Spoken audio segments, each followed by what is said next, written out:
हिंदी आचार्य में स्वागत है जी आपका। बच्चों, हिंदी वर्णमाला में जो क से लेकर ह तक के जो वर्ण है इन्हें कहा जाता है व्यंजन वर्ण। और अ आ इ ई उ ऊ ए आई ओ औ और री, ये जो 11 वर्ण है इन्हें स्वर कहा जाता है बच्चों। तो बच्चों, जो स्वर अक्षर होते हैं उन्हें अक्षर की तरह भी इस्तेमाल किया जाता है और उनका मात्राओं की तरह भी इस्तेमाल होता है बच्चों। दोनों तरह से उनका इस्तेमाल होता है। व्यंजनों की मात्राएं नहीं होती बच्चों, स्वरों की मात्राएं ही होती हैं। स्वरों को या तो हम वर्ण की तरह या अक्षर की तरह भी लिख सकते हैं, जिसे कहा जाता है उनका मूल रूप, और स्वरों को हम उनकी मात्राओं के तौर पर भी प्रयोग करते हैं। तो आइए एक एक करके सभी मात्राओं को समझते हैं। इस वीडियो में बच्चों हम उ स्वर के बारे में बात कर रहे हैं। तो पहले तो हम उ स्वर के मूल रूप के बारे में बात करेंगे, यानी कि हमारी वर्णमाला में उ स्वर को जिस तरह से लिखा जाता है बिल्कुल उसी तरह से हम किसी शब्द में उ को लिखेंगे। और उसके बाद हम उ की मात्रा के बारे में बात करेंगे बच्चों। तो चलो पहले उ स्वर के मूल रूप की बात करें। तो सबसे पहला उदाहरण है उड़, उसके बाद उस, फिर उल्लू, फिर उधार, फिर उजाला, फिर उलझन, फिर उपहार, फिर उदाहरण। बच्चों, इन उदाहरणों में हमने, जैसे कि सबसे पहला उदाहरण हमारे सामने है उड़, तो इन उदाहरणों में बच्चों जैसे कि उड़ है, इसमें हमने उड़ शब्द में सबसे पहले तो उ स्वर का प्रयोग किया।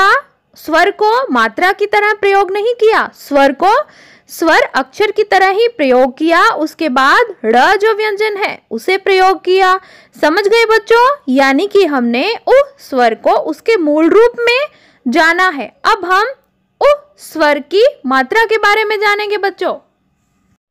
उ की मात्रा की बात करें बच्चों, तो सबसे पहले उदाहरण है आपके सामने सुख का। यहाँ पर स एक व्यंजन है जिसके पैर में बच्चों उ की मात्रा लगी हुई है, और उसके बाद ख एक व्यंजन है जिसे अ की मात्रा लगी हुई है। अ की मात्रा क्यों लगी हुई है, इसके लिए अ की मात्रा वाला हमारा वीडियो देखिए और समझिए। इसके बाद दुख है बच्चों। दुख में भी हमने द व्यंजन के पैर में उ की मात्रा लगाई हुई है, और सामने जो दो बिंदियां देख रहे हो द और ख के बीच में, इन्हें विसर्ग कहते हैं बच्चों। इसके बाद ख है तो बना दुख। इसी तरह से ही कुछ और पशु और पुल और लघु और सुन और बुन और धुन और मनु और गुण और सुर यानी कि देवता और तुम। अब थोड़े बड़े शब्द लेंगे। मधुर यानी कि मीठा, चतुर यानी कि चालाक, कुसुम यानी कि फूल, सुमन यानी कि फूल, भुवन यानी कि लोक, सुबह, पुष्प फिर से इसका मतलब फूल है, मुकुट, टुकटुक, गुण, पुस्तक और मुख्य। देखो बच्चों, मुख्य में म के पैर में छोटे उ की मात्रा तो लगी हुई है, लेकिन इसके साथ ही ख आधा है बच्चों, इसीलिए इसके पीछे वाली पाई नहीं लिखी गई। और बच्चों, आधे अक्षरों को लिखने के नियम के लिए मेरा वीडियो अवश्य देखिएगा। और बड़े शब्द लेंगे बच्चों। कुमकुम, गुपचुप, बुलबुल, गुनगुन, ठुमक, चुनमुन। बच्चों, बात की जाए छोटे उ की मात्रा की या बड़े ऊ की मात्रा की, ये दोनों मात्राएं सभी व्यंजनों के पैर में लगती हैं बच्चों, लेकिन र एक ऐसा व्यंजन है जिसके दाहिने तरफ उ और ऊ की दोनों की मात्राएं लगती हैं बच्चों।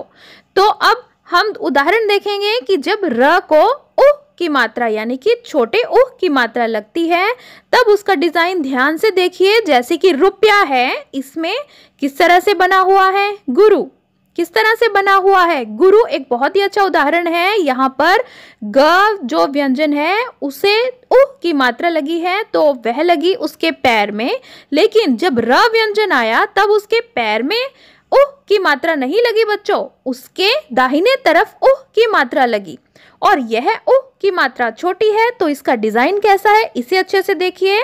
दूसरा उदाहरण है हमारा, र को जब बड़े ऊ की मात्रा लगती है बच्चों तो वह भी दाहिने तरफ ही लगती है, लेकिन वह थोड़ी गोलाकार अधिक होती है, जैसे कि रूस में और रूप में। समझ गए बच्चों?